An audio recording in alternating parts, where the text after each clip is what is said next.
मनोज जरांगे पाटील यांच्या उपोषणाचा आजचा 5वा दिवस आहे। अनेक पक्षाकडून जे आहे ते मनोज जरांगे यांच्या आमरण उपोषणाला पाठिंबा देत आहे। आपण पाहू शकतो दृश्यांमध्ये तृतीयपंथी समाजाकडून देखील जे आहे ते मनोज जरांगे पाटील यांच्या उपोषणाला पाठिंबा देण्यात आलेला आहे। पण ते त्यांचे काय सांगाल, आज मनोज दादा जरांगे पाटील यांच्या आमरण उपोषणाला तुम्ही पाठिंबा देत आहे।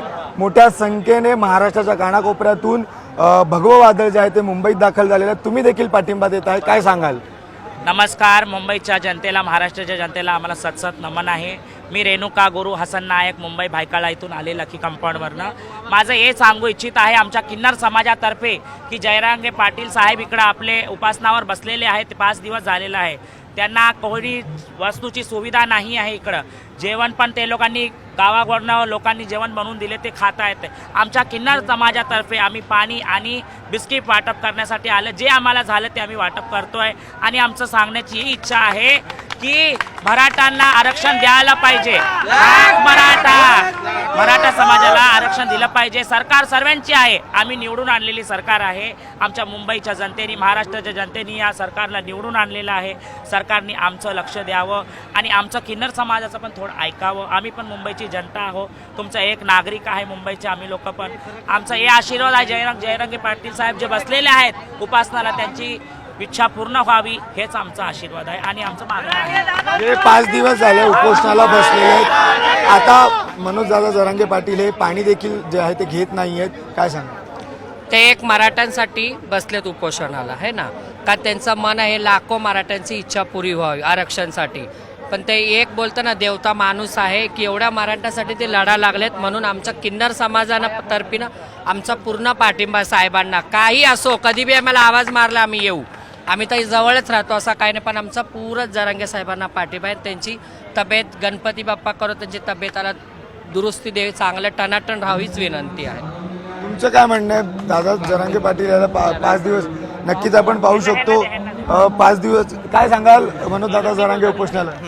हमारा यही कहना है हमारे पूरे किन्नर समाज की तरफ से कि उनकी मान को रखा जाए, उनकी बात को रखा जाए, क्योंकि उनके साथ साथ सभी मराठाओं का भला होगा, सभी के आरक्षण पूर्ण होंगे और इसी के साथ साथ हमारे समाज का भी भला होगा। मैं यही चाहूँगी कि किन्नर समाज की तरफ से यही है, आशा करते हैं हम सरकार से कि उनकी मांग को पूरी की जाए और यहाँ पे उन्हें आंदोलन से हटाया जा रहा है, समय कम दिया जा रहा है, उस चीज़ को एक्सटेंड किया जाए कि उनके आंदोलन को पूरा होने दिया जाए, उन्हें यहाँ से ना हटाया जाए, ताकि कि वो अपनी जो लड़ाई के लिए लड़ने आगे बढ़े हैं उनको सक्षम सत्ता मिले। वहाँ पे हम यही चाहते हैं।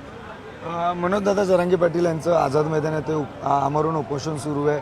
मुंबई पोलिसांकडून देखील त्यांना नोटीस बजावण्यात आलेली आहे की ज्या या ठिकाणी आंदोलन करू नका आणि ज्या अटी शर्ती उच्च न्यायालयाने दिल्या होत्या त्याचं उल्लंघन केलं जातं असं देखील जे आहे ते मुंबई पोलिसांकडून सांगण्यात येत आहे। यावरती तुमचं मत काय?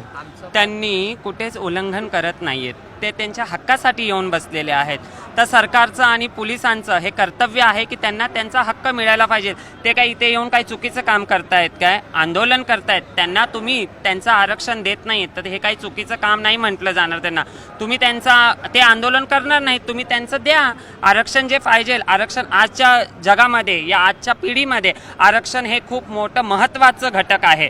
तर हे घटक आपल्याला मिळणं गरजेचंच आहे ना। मराठा समाज, चला पहिलं जे होतं ते होतं, त्यांच्याकडे 100 एकर होते या 200 एकर शेती होत्या, पण आज काय आहे? सगळे मुलं काही शेतामध्येच काम करतायत का? शिक्षणाची सर्वात मोठी गरज आहे, सर्वजण शिकतायत, सर्वजणांना शिकण्याची गरज आहे। तर आरक्षण नसेल तर शिकणार कसं? कोणाची गरीब परिस्थिती असते, कोणाची अमीर परिस्थिती आहे। हे मराठवाडा समाज काही चुकीचं करत नाही आणि जरांगे पाटील हे त्यांच्या पाठीशी उभे राहून हे खूप चांगलं काम करतायत। सरकारने येऊन नम्र विनंती किन्नर समाजाकडून आम्ही छत्रपती शिवाजी महाराज की आरक्षण मिळू द्या। गेल्या 2 वर्षांपासून हा संपूर्ण मराठा आरक्षणाचा लढा सुरू आहे, त्यात तुम्ही देखील आता सहभागी झालेला आहात। उद्यापासून तुम्ही ह्याच आंदोलनात आझाद मैदान येथे सहभागी होणार आहात का? आंदोलन आम्ही लोक सहभागी होऊ, जे आमच्या महाराष्ट्रामध्ये, जे आमच्या मुंबईमध्ये एवढे जागोजागून म्हणून सगळे मराठा समाज आलेला आहे। आमच्याकडून जेवढं होतंय, जसं पाणी वाटप आहे, बिस्किट वाटप आहे, ते सर्व देऊन आम्ही त्यांच्या सोबत राहू। नक्कीच मनोजदादा जरांगे पाटील यांना देखील जे आहे तृतीयपंथी समाजाकडून जे आहे ते पाठिंबा देण्यात आलेला आहे. अगदी आम्ही शेवटपर्यंत मनोजदादा जरांगे पाटील यांच्या आमरण उपोषणाला पाठिंबा देणार आणि त्यांच्या आंदोलनात सहभागी देखील होण्याचं आपल्याला सांगण्यात आलं. व्हिडिओ जर्नलिस्ट संदीप पवारसह श्रीकृष्णावटी, न्यूज 18 लोकमत, मुंबई.